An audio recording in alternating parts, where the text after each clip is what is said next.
मेरी माँ एक घर में नौकरानी थी। मैं भी माँ के साथ चली जाती। मालकिन का बेटा बुरी नजर का मालिक था। जब उसने मुझे कमरे में बुलाया तो मैं नहीं गई। अगले दिन मालकिन ने कहा, मेरे बेटे के कमरे में जाओ वरना तुम्हारी छुट्टी। जब मैं डरते डरते मालकिन के बेटे के कमरे में गई तो फिर मेरा दिल बुरी तरह से धड़क रहा था। मुझे विजय से बहुत डर महसूस होता था। मैं जितना उस लड़के की नजरों से बचने की कोशिश करती थी, वो ना जाने क्यों उसी जगह पहुंच जाता जहां मैं होती थी।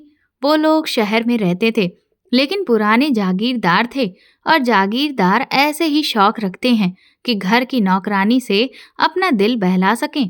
मैं अपनी माँ के साथ जब उस घर में नौकरी करने जा रही थी तो मैंने महसूस किया था कि मालकिन का बेटा विजय मुझे ही टकटकी बांधे देखता रहता है और मुझे उस समय बहुत डर लगता था जब मालकिन मुझे उसके कमरे की सफाई करने के लिए कहती थी।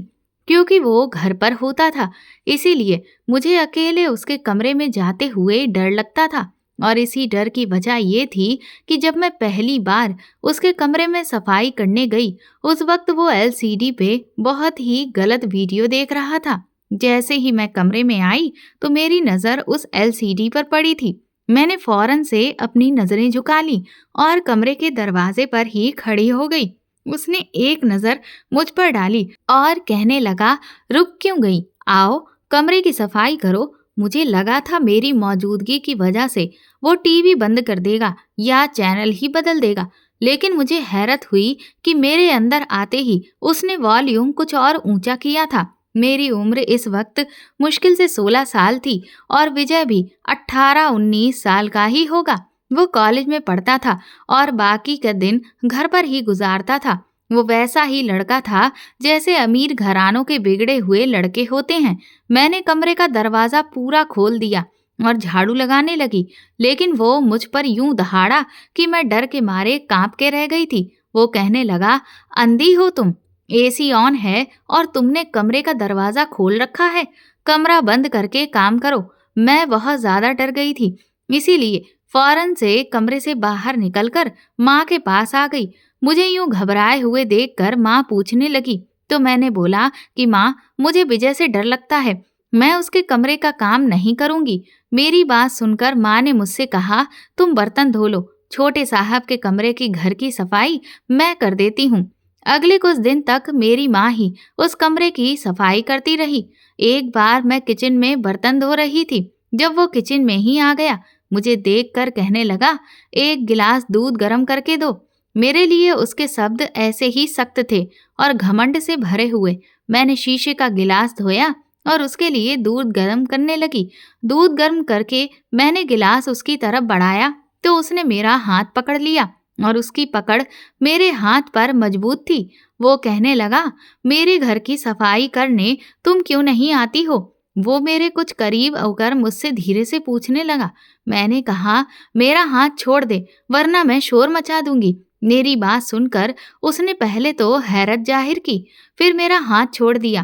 कहने लगा, कल अगर तुम मेरे कमरे की सफाई करने नहीं आई तो देख लेना मैं क्या करता हूँ तुम्हारे साथ। ये कहकर वो किचन से बाहर चला गया था। पता नहीं उस लड़के को मुझसे क्या प्रॉब्लम थी, क्यों मेरे पीछे पड़ा हुआ था। मैं अगले दिन भी उसके कमरे में नहीं गई, लेकिन मैं नहीं जानती थी कि मेरा इनकार मुझ पर इतना महंगा भी पड़ सकता है। मैं बर्तन धो रही थी कि तभी मुझे माँ के चिल्लाने की आवाज आई। मैं भागी दौड़ी किचन से बाहर निकली थी। मेरी माँ सीढ़ियों के नीचे बेहोश पड़ी थी। शायद वो सीढ़ियों से गिर गई थी। माँ को यूं गिरे देखकर मेरी तो चीख ही निकल गई थी। मालकिन भी वहीं पहुंच गई। ड्राइवर को बुलाकर हॉस्पिटल भी ले गई। मैं तो बस रोए जा रही थी। मेरी माँ की पाँव की हड्डी टूट चुकी थी, वो चलने फिरने के लायक भी नहीं रही थी। मालकिन ने अस्पताल का सारा खर्चा उठाया था। माँ घर पर बैठ गई थी। 2 दिन तो मैं भी काम पर नहीं गई थी। तीसरे दिन माँ मुझसे कहने लगी कि तुम काम पर चली जाओ, मालकिन के हम पे बहुत एहसान है, इसीलिए हम काम नहीं छोड़ सकते। तो माँ की भी ठीक थी। उन्होंने माँ को बंद मुट्ठी में कई हजार के नोट भी दिए थे ताकि घर के खर्चों में मुश्किल ना आए। मैं तीसरे दिन काम पर चली गई। मालकिन ने मुझसे कहा कि काम करने के बाद घर जाने से पहले पकी हुई सब्जी भी घर ले जाना और किसी भी चीज की जरूरत हो तो मुझे बताना। मैंने हाँ में सिर हिला दिया। मैं झाड़ू लगाने लगी। जब विजय के कमरे में गई तो वो कमरा एकदम खाली पड़ा था। मैंने चैन की सांस ली। मैंने सोचा उसके आने से पहले ही कमरे की सफाई कर दूं, इसीलिए मैंने झाड़ू एक तरफ रख दिया और उसके बेड की चादर ठीक करने लगी। लेकिन जैसे ही मैंने तकिया उठाया और जो कुछ मुझे तकिए के नीचे नजर आया, मैं बुरी तरह से घबरा गई थी। इससे पहले मैं तकिया वापस रखती, किसी ने मुझे बाजू से पकड़कर खींचा था। मैं इस अचानक आफत के लिए तैयार नहीं थी, इसीलिए एकदम विजय के सीने से जा टकराई थी। एकदम ही मैंने खुद को संभाला और पीछे हट गई। वो भी मेरी बाजू छोड़ चुका था। कहने लगा, बहुत शौक है ना तुम्हें मेरी जासूसी करने का। मैं बुरी तरह से घबरा गई थी, ना में सिर हिलाने लगी। मैंने कहा, मैं तो बस चादर ठीक कर रही थी, मुझे नहीं पता था कि तकिए के नीचे मेरी बात यहीं तक पहुंची थी कि उसने मेरे मुंह पे हाथ रख दिया और मुझे आगे कुछ बोलने से रोक दिया। कहने लगा, जो कुछ तुमने देखा है, अगर तुमने मेरी माँ को भनक लगने दी तो याद रखना, बहुत पछताओगी। वो मेरे बेहद करीब होकर मुझे धमका रहा था। मैं इस वक्त बहुत ज्यादा डर गई थी। मैंने कहा, मैं मालकिन को कुछ भी नहीं बताऊंगी। उसके बाद वो मुझसे कुछ पीछे हटा। कहने लगा, वेरी गुड, बस ऐसे ही मेरी हर बात मानती रहोगी तो खुश रहोगी। चलो अब अपना काम करो। ये कहकर वो जूते समेत ही बेड पे आके आड़ा तिरछा लेट गया था। मैं झाड़ू लगाने लगी। जैसे ही मैंने कमरा साफ किया और बाहर जाने लगी तो कहने लगा, सुनो लड़की। उसकी पुकार पर मेरे कदम दरवाजे के पास ही रुक गए थे। कहने लगा, ऐसा करो, मेरे जूते उतारो। ये सुनकर मुझे हैरत हुई थी। मैं उसकी कोई गुलाम तो ना थी जो जूते उतारती। मैं वहीं खड़ी रही। उसने पलटकर मेरी तरफ देखा और बहुत ही घमंड और गुस्से भरे शब्दों में कहने लगा, सुनाई नहीं देता तुम्हें? मैंने कहा, मेरे जूते उतारो। हुक्म देने वाले अंदाज में उसने मुझसे कहा था। मैं उस लड़के से कोई बहस नहीं करना चाहती थी, इसीलिए उसके पास आकर उसके जूते उतारने लगी। ये अमीर घमंडी लोगों की आदत होती है। गरीब लड़की की बेबसी को देखकर उनके दिल को सुकून मिलता है। मैंने जूते और सॉक्स उतार कर एक तरफ रख दिए। वो कहने लगा, सुनो, इधर आओ। एक के बाद एक हुक्म दे रहा था, जो मुझे देकर मेरा सब्र आजमा रहा था। कहने लगा, तकिया हटाओ और वो सिगरेट मेरे पास लेकर आओ। अब वो बेड के क्राउन से टेक लगाकर कह रहा था। उसके तकिए के नीचे मैंने एक शराब की छोटी सी बोतल और नशे वाली सिगरेट देखी थी। मालकिन बेशक अपने बेटे से बहुत मोहब्बत करती थी, लेकिन ऐसी बातों के बारे में शायद उन्हें कुछ पता नहीं था, वरना वो उसे जरूर रोकती। मैंने तकिया पीछे किया और वो सिगरेट की डिब्बी विजय की तरफ बढ़ा दी। फिर वो कहने लगा, इसमें से सिगरेट भी निकालो और मेरे मुंह में रखो, फिर लाइटर से जलाओ। ये सुनकर मुझे बहुत गुस्सा आया था। मैंने कहा, मैं ये नहीं कर सकती, ये काम मेरा नहीं है। मेरी बात पर वो बहुत जोर से हंसा। कहने लगा, मुझे इनकार करने का मतलब समझती हो? उसकी बात पर मैंने नासमझी से देखा था, लेकिन वो उठकर खड़ा हुआ और फिर चलते हुए मेरे करीब आकर खड़ा हो गया। कहने लगा, याद है कुछ दिन पहले भी तुमने मेरी बात मानने से इनकार कर दिया था कि तुम मेरे कमरे की सफाई नहीं करोगी, और मैंने तुम्हारी माँ की टांग तोड़ दी। ये सुनकर तो मैं दंग रह गई थी। ये कैसी हकीकत थी जो मेरे ऊपर खुल रही थी? और ये कहकर वो हंसने लगा था। कहने लगा, सर्फ वाला पानी मैंने ही सीढ़ियों पर गिराया था। तुम्हारी माँ सीढ़ियों से ऐसी फिसली कि सीधा हॉस्पिटल पहुंच गई। अब देखो, आ गई ना तुम मेरे कमरे की सफाई करने के लिए। मुझे उस लड़के की घटिया सोच और घटिया हरकत पे अफसोस हुआ था। मैंने कहा, आपको शर्म आनी चाहिए।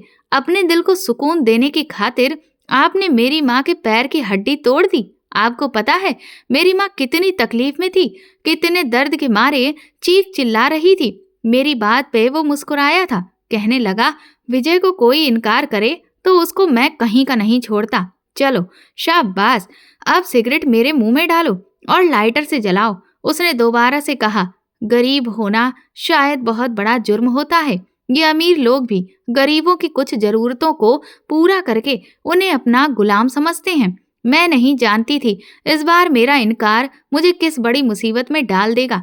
अगर पता होता तो मैं सिगरेट जलाकर उसके मुंह में रख देती। लेकिन मैं आने वाले वक्त से अनजान थी और मैं उसे इनकार करके चली गई। घर आकर भी मुझे रात भर सुकून से नींद नहीं आई थी। मुझे लगा शायद अब हमारी नौकरी छूट जाएगी। विजय की बात से मैंने इनकार कर दिया था। यकीनन बदले में वो यही करेगा। अगली सुबह मैं डरते डरते काम पे गई थी, लेकिन सब कुछ रूटीन के अनुसार ही था। मुझे कुछ सुकून हुआ था। मेरा बस थोड़ा सा ही काम रह गया था कि जब मालकिन विजय से कह रही थी कि वो अपनी बहन के घर जा रही है, कल सुबह ही वापस लौटेंगी और वो भी उनके साथ चले। लेकिन विजय इनकार कर रहा था। जब मुझे ये मालूम हुआ कि मालकिन जा रही हैं, तो मैंने भी फटाफट अपना काम निपटाया ताकि मैं उनके जाने से पहले ही बंगले से निकल जाऊं। मेरा काम भी लगभग खत्म हो चुका था। मैं भी मालकिन के साथ ही बाहर निकलने लगी कि तभी विजय ने अपनी माँ से कहा, माँ, मैं रसोइये के हाथ का खाना नहीं खाऊंगा। इस लड़की से कहो कि मेरे लिए खाना बनाकर जाए। ये सुनकर मेरा दिल जोर से धड़का था। मालकिन कहने लगी, मीरा, तुम विजय के लिए खाना बना दो। मैंने कहा, मालकिन, मैं जरूर खाना बना देती, लेकिन आपको तो पता है कि मेरी माँ इस समय बिस्तर पर पड़ी हुई हैं। उन्हें मेरी जरूरत होगी। मालकिन ने विजय से कहा कि ऐसा करो, तुम बाहर से ऑर्डर कर लो, लेकिन वो नहीं माना। मालकिन मुझसे कहने लगी, मीरा, मैंने अपने बेटे की जरूरत पूरी करने के लिए ही इतने सारे नौकर रखे हैं। अब अगर उसने तुम्हारे हाथों का खाना खाना है और सबको मना कर रहा है तो बना दो। क्या मैं तुम्हारी माँ के लिए इतना खर्चा बर्दाश्त कर रही हूँ? खाना बनाने में समय ही कितना लगता है। वो मुझ पर अपना किया गया एहसान जताकर चली गई। मुझे खाना बनाने पे ऐतराज नहीं था। मुझे विजय पे भरोसा नहीं था। अभी कल ही तो वो मुझे धमकी दे रहा था। मैंने जल्दी से किचन का रुख किया और वहां रसोइया से पूछने लगी कि विजय क्या खाएगा। इससे पहले कि रसोइया मुझे कुछ बताता, विजय किचन में ही आ गया और रसोइयों से कहने लगा, तुम्हारी छुट्टी है, तुम अपने घर जाओ। ये सुनकर तो मेरा रंग फिर से उड़ गया था। वह रसोइया किचन से बाहर निकल गया। वो मुझसे कहने लगा, खाना मैंने खाना है तो मुझसे पूछो, रसोइयों से क्या पूछ रही हो? मुझे चिकन बिरयानी खानी है, साथ में फिश फ्राई कर देना और साथ में कुछ कबाब भी फ्राई कर लेना और मीठे में गाजर का हलवा बना लेना।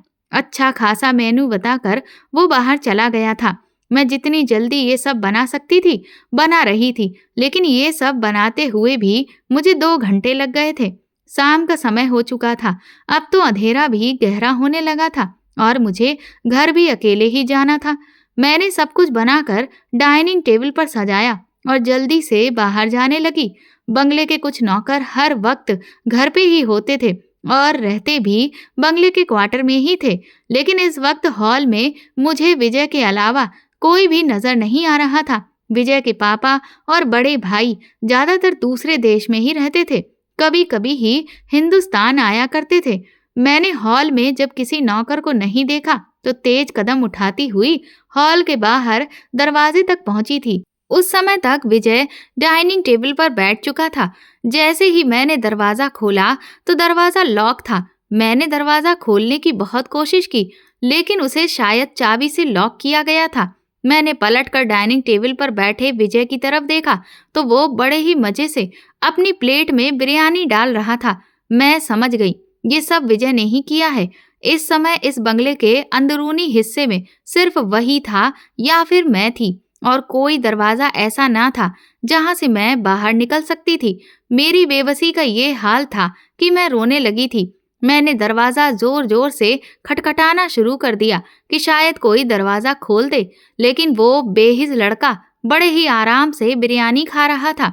मैं रो रही थी, बार बार दरवाजा बजा रही थी। मुझे यूं रोता देखकर वो कहने लगा, सब कुछ बेकार है, तुम्हारा रोना धोना, शोर मचाना, क्योंकि मैंने सारे नौकरों को आज रात की छुट्टी दे दी है। मीरा, मेरे अलावा तुम्हारी पुकार सुनने वाला कोई नहीं है, इसीलिए तुम जितना चाहे चिल्ला सकती हो। ये कहकर वो बिरयानी के साथ साथ कबाब खाने लगा।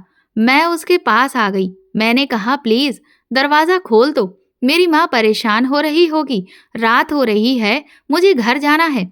लेकिन वो शायद अपने सीने में दिल ही नहीं रखता था। मुझसे कहने लगा, कहा था ना तुमसे, मुझे इनकार मत करो, देख लिया ना उसका नतीजा। वो अपनी प्लेट में दोबारा से बिरयानी डालते हुए कह रहा था, मेरी जान पे बनी हुई थी। मैंने कहा, मैं आगे से आपकी किसी बात से इनकार नहीं करूंगी, लेकिन प्लीज मुझे अभी जाने दें। मेरी माँ मेरी वजह से परेशान हो रही होगी।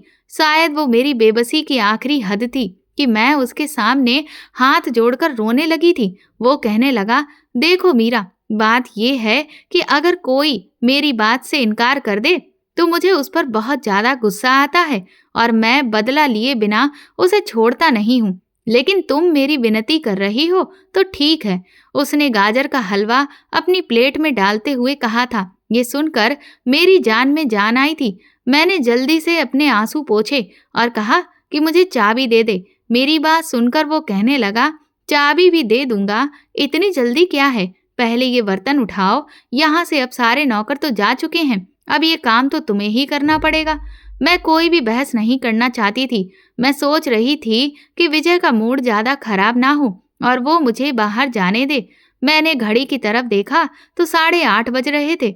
मैं रोने लगी। जल्दी जल्दी सब कुछ उठाया, समेटा, बर्तन धोए और किचन से बाहर आई। विजय हॉल में नहीं था। उसके कमरे की लाइट ऑन थी। मेरा जी चाहा कि मैं फूट फूट कर रो दूं। मैं इस समय उसके कमरे में नहीं जाना चाहती थी, लेकिन मुझे उससे चाबी लेनी थी जो उस बेहिस आदमी के पास थी। मैं उसके कमरे के बाहर खड़ी रही, कमरे पे दस्तक दी। वो कहने लगा, दरवाजा खुला हुआ है, अंदर आ जाओ। मैंने कांपते हाथों से दरवाजा खोला। वो बेड पे टेक लगाए बैठा था। मैंने दरवाजे पर खड़े होकर कहा, मुझे चाबी दे दो, देखो 10 बजने वाले हैं, भगवान के लिए मुझे जाने दो। ये बात सुनकर वो कहने लगा, तो मैंने कब रोका है मीरा? आओ, लेकिन पहले सिगरेट तो मुझे लाकर दो। वो मेरी बेबसी का पूरा फायदा उठा रहा था। मैं कमरे में आई। सामने साइड टेबल के ऊपर ही सिगरेट लाइटर रखा हुआ था। मैंने सिगरेट लाइटर उठाया और सिगरेट उसके मुंह में रखकर लाइटर जला दिया। सिगरेट का एक कश लेकर उसने धुआं मेरे मुंह पे उड़ाया था। कहने लगा, अब मेरे रूम फ्रिज से शराब निकालो और ग्लास में डालो। उसकी ये बात सुनकर मैं वहीं के वहीं खड़ी रही। मुझे खड़े देखकर वो चिल्लाने लगा। चिल्लाकर कहने लगा, तुम्हें सुनाई नहीं देता? शराब ग्लास में डालो और मेरे पास लेकर आओ। देखो मीरा, 10 बज रहे हैं। तुम जितनी देर करोगी लोग उंगलियां तुम पे ही उठाएंगे। चलो जल्दी करो। लगातार रोने से मेरी हिचकियां बंद हो गई थीं, लेकिन उस लड़के के सीने में शायद दिल ही नहीं था। मैंने उसके कमरे में रखे फ्रिज से शराब की बोतल निकाली और उसके पास रखे गिलास में डाल दी। इस वक्त मेरे हाथ कांप रहे थे। हिचकियां लेने की वजह से मेरा पूरा शरीर भी कांप रहा था। उसी वक्त उसने मुझे बाजू से पकड़कर अपनी तरफ खींचा था। मेरा दुपट्टा मेरे गले से खींचकर फेंक दिया था। वो मेरे इतना करीब था कि उसके मुंह से निकलने वाली सिगरेट की बदबू से मेरा दम घुटने लगा था।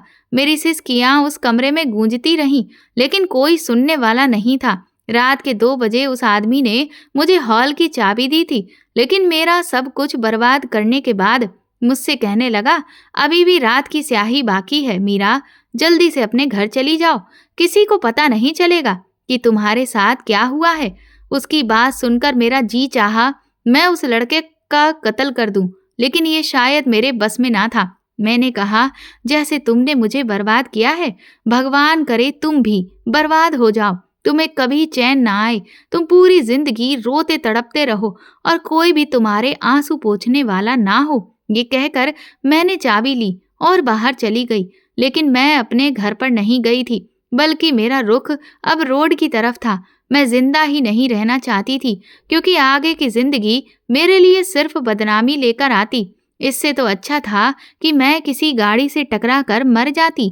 मेरी माँ यही समझती कि मैं एक्सीडेंट की वजह से मर गई हूँ। मेरे सामने तेज रफ्तार गाड़ी आ रही थी। उस वक्त सड़कें सुनसान थीं, इसीलिए गाड़ी की रफ्तार बहुत ज्यादा तेज थी। जब वो करीब आने लगी तो मैं उस गाड़ी के सामने खड़ी हो गई और अपनी आंखें बंद कर लीं। बड़े जोर से वो गाड़ी मुझसे टकराई थी और फिर मेरा सर किसी चीज से बुरी तरह से टकराया था। मैं अपने होश खो बैठी थी, लेकिन जिंदगी और मौत हमारे बस में नहीं होती। मेरे साथ भी यही हुआ था। मुझे जब होश आया तो मैं हॉस्पिटल के कमरे में पड़ी हुई थी। मुझे अपने बच जाने का अफसोस था। मेरे सामने एक बूढ़ी औरत बैठी थी और उसके साथ एक नौजवान लड़का भी था। मेरे सर में दर्द की तेज लहरें उठ रही थीं। मैंने दोनों हाथों से अपना सर पकड़ लिया तो मुझे एहसास हुआ कि मेरा पूरा सर पट्टियों से जकड़ा हुआ था। वो औरत मुझे देखकर उस लड़के से कहने लगी, विहान, इसे होश आ गया है, जाओ डॉक्टर को बुला कर लाओ। कुछ ही देर में नर्स और डॉक्टर भी आ गए थे। वो लोग मुझसे मेरे बारे में पूछने लगे। मैं उन्हें क्या बताती? मेरा अतीत दागदार था, इसलिए मैंने कहा, मुझे कुछ भी याद नहीं कि मैं कौन हूँ और मेरा नाम क्या है। मुझे कुछ भी याद नहीं आ रहा। मैंने अपनी याददाश्त खो जाने का नाटक किया था। वो औरत मुझे अपने घर ले गई। एक छोटे से 3 कमरों के फ्लैट में वो अपने बेटे के साथ रहती थी। मैं उनकी ही गाड़ी से टकराई थी। वो काफ़ी अच्छी औरत थी। मेरा ख्याल भी बहुत अच्छे से रखती थी। अब मैं चलने फिरने के काबिल हो गई तो खुद ही घर की जिम्मेदारियां भी संभाल ली थीं। उसका बेटा एक दिमागी डॉक्टर था। उसी फ्लैट के कमरे में उसने अपना क्लिनिक बनाया हुआ था। सुना था कि उसके हाथ में जादू है। उसने कई बार मुझसे भी कहा कि मैं अपने अतीत के बारे में सोचने की कोशिश करूं। शायद मुझे कुछ याद आ जाए, लेकिन मैं भूली ही कब थी जो मैं याद करने की कोशिश करती। जब भी वो ये चाहता कि वो मुझे कुछ याद दिला दे, मैं सर दर्द का बहाना बना देती तो वो आंटी अपने बेटे को डांटने लगती। कहती, उसे याद नहीं आ रहा तो क्यों उसके पीछे पड़े हो। वो कहता, माँ, इस लड़की की याददाश्त वापस आ सकती है क्योंकि ये सब कुछ नहीं भूली है। इसे खाना पकाना अच्छे से आता है। इसे सब बात पता है कि क्या चीज कैसे पकाते हैं। हर काम इसे करना आता है। इसका मतलब है कि ये सब कुछ नहीं भूली है। ये सुनकर मुझे अपनी गलती का एहसास हुआ था, लेकिन खैर, मैंने अपना नाटक जारी रखा। 1 साल बीत चुका था। आंटी अब मुझसे काफी घुल मिल चुकी थी। आंटी चाहती थी कि मैं अब उनकी बहू बनकर उनके साथ रहूं, लेकिन मुझे पता था मैं किसी की पत्नी बनने के लायक नहीं हूं और ना ही मैं झूठ बोलकर अपना घर बसाना चाहती थी। इसीलिए मैंने आंटी को मना कर दिया कि आंटी, मैं अपने अतीत के बारे में कुछ भी नहीं जानती, इसलिए मैं विहान से शादी नहीं करूंगी। एक दिन विहान खुद ही मेरे सामने आ गया। कहने लगा, सुहानी, मैं तुमसे प्यार कर बैठा हूँ और तुमसे शादी करने के लिए मैंने ही अपनी माँ को फोर्स किया था और माँ को भी तुम बहुत अच्छी लगती हो, इसीलिए माँ भी फौरन ही मेरी बात मान गई थी। लेकिन तुम इनकार क्यों कर रही हो? मैं तुम्हें सारी खुशियां दूंगा जो एक लड़की का सपना होता है। किस्मत की मेहरबानी पे मेरी आंखों में आंसू चमकने लगे थे, लेकिन शायद मैं इस मेहरबानी के लायक नहीं थी। मैंने कहा, विहान, मैं तुमसे शादी नहीं कर सकती। मुझे नहीं पता मेरा अतीत क्या था। वो कहने लगा, जब तुम्हें सब कुछ याद आ जाए तब हम तुम्हारे माँ बाप के पास भी चलेंगे और तुम्हारी उम्र को देखते हुए इतना तो मैं विश्वास के साथ कह सकता हूँ कि तुम शादीशुदा नहीं हो। अपने दिल पे हाथ रखकर फैसला करो सुहानी, क्या तुम्हारे दिल में मेरे लिए कुछ भी नहीं है? सुहानी नाम आंटी ने ही मुझे दिया था। मैं उससे नजरें चुरा गई थी। ये सच था कि मैं दिल ही दिल में विहान को पसंद करने लगी थी, लेकिन मैं उसे झूठ में रखकर, धोखे में रखकर भी शादी नहीं कर सकती थी। और फिर मैंने रोते हुए विहान को सारी सच्चाई बता दी। मैंने कहा, विहान, मैं भूली ही कब हूँ, मुझे सब याद है। बस मैं भूलने का नाटक करती थी, भूल जाना चाहती थी अपने उस काले अतीत को। और फिर आप लोगों ने मुझे सहारा दिया, इतना प्यार दिया। आप लोगों को छोड़कर मैं कहाँ जाती? इसीलिए झूठ बोलकर आप लोगों के पास ही रहने लगी। मैंने विजय के बारे में विहान को सब कुछ बता दिया। वो बड़ी गौर से मेरी सारी बातें सुनता रहा, फिर उठकर चला गया। मुझे विश्वास था कि अब वो मुझसे शादी नहीं करेगा।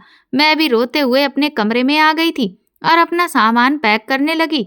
मुझे पता था सच्चाई जानने के बाद अब वो लोग मुझे अपने घर में नहीं रखेंगे, लेकिन मैं हैरान रह गई। अगले दिन ही आंटी मेरे पास आई थी। कहने लगी, तुमने इतना सब कुछ अपने दिल में छुपा कर रखा, एक बार तो मुझे बताती। ये कहते हुए उन्होंने मुझे गले से लगा लिया। कहने लगी, विहान तुमसे प्यार करता है, सच्चा प्यार। वो तुमसे शादी करने के लिए अब भी राजी है। मैंने हैरत से आंटी की तरफ देखा कि क्या दुनिया में ऐसे भी लोग होते हैं। खैर, मेरी शादी विहान से हो गई थी। विहान ने मुझे इतनी खुशियां दी कि मैं अपने अतीत की करवाहट को भूलने लगी थी। मैं अपनी माँ से मिलने भी गई थी। विहान भी मेरे साथ ही गया था। विहान ने ही सारी बात संभाली थी। मेरी माँ मुझे देखकर बहुत खुश थी। मेरी माँ को यही पता था कि मेरा एक्सीडेंट हो गया था और मैं सब कुछ भूल गई थी। माँ ने बताया कि उन्होंने नौकरी छोड़ दी है, अब वो कहीं दूसरी जगह नौकरी करती है। थोड़ी देर माँ के पास बैठकर मैं घर वापस आ गई थी। मैं बिहान के साथ अच्छी खुशहाल जिंदगी गुजार रही थी, लेकिन एक दिन वो हुआ कि मेरे होश उड़ गए। शाम की चाय मैं अक्सर बिहान को क्लिनिक पे ही देने चली जाती थी। इस समय ज्यादा मरीज नहीं होते थे, इसीलिए हम दोनों एक साथ बैठकर चाय पीते और खूब सारी बातें भी किया करते थे। ऐसी एक शाम थी जब मैं चाय का कप देने उसके कमरे के दरवाजे तक पहुंची थी, मगर अंदर से आने वाली आवाजों ने मेरे पैरों को वहीं रोक दिया था। वो कह रहा था, मैंने उसे बर्बाद कर दिया। डॉक्टर, वो मेरी विनती करती रही, हाथ जोड़ती रही, अपनी इज्जत की भीख मांगती रही, लेकिन मुझे उस पर दया नहीं आई थी। मैं उसकी आवाज को कैसे भूल सकती थी? वो तो विजय था, मेरा पति। उससे कह रहा था, देखिए मिस्टर, आप खुद ही कह रहे हैं कि वो लड़की अब मर चुकी है। उसी रात उसका एक्सीडेंट हो गया था, तो क्यों आप इस बात को भूल नहीं जाते? भूल जाइए इस हादसे को। विहान उसे समझाने लगा। विजय ने कहा, कैसे भूल जाऊं? मैं भूल ही तो नहीं पा रहा हूँ। पिछले 1 साल से सोया नहीं हूँ मैं। सोने के लिए आंखें बंद करता हूँ तो मुझे उसकी ही सिसकियां सुनाई देती हैं। मुझे लगता है वो मेरे सामने हाथ जोड़ रही है, कह रही है, मुझे जाने दो, मेरी माँ मेरा इंतजार कर रही है। उसकी आवाज मेरे कानों में हर वक्त गूंजती रहती है। मुझ पे ना शराब असर करती है और ना ही नींद की दवाई। मैं सोना चाहता हूँ, लेकिन उसकी सिसकियां मुझे सोने नहीं देती हैं। डॉक्टर, ऐसा करो, मुझसे मेरी याददाश्त छीन लो, वरना मैं पागल हो जाऊंगा। मुझे उसकी बद्दुआ लग गई है। उसी रात जब मेरी माँ अपनी बहन के घर से आ रही थी तो उनका एक्सीडेंट हुआ और वो मौके पर ही दम तोड़ गई। मेरा बाप मलेशिया में रहता है, उसने दूसरी शादी कर ली। भाई ने भी शादी कर ली है और वो अपनी शादीशुदा जिंदगी में बिजी है। मैं अकेला हूँ। मैं रातों को तड़पता रहता हूँ, रोता हूँ और मेरे आंसू पोंछने वाला कोई भी नहीं है। मैं अकेला रह गया हूँ। मुझे उसकी बद्दुआ लग चुकी है।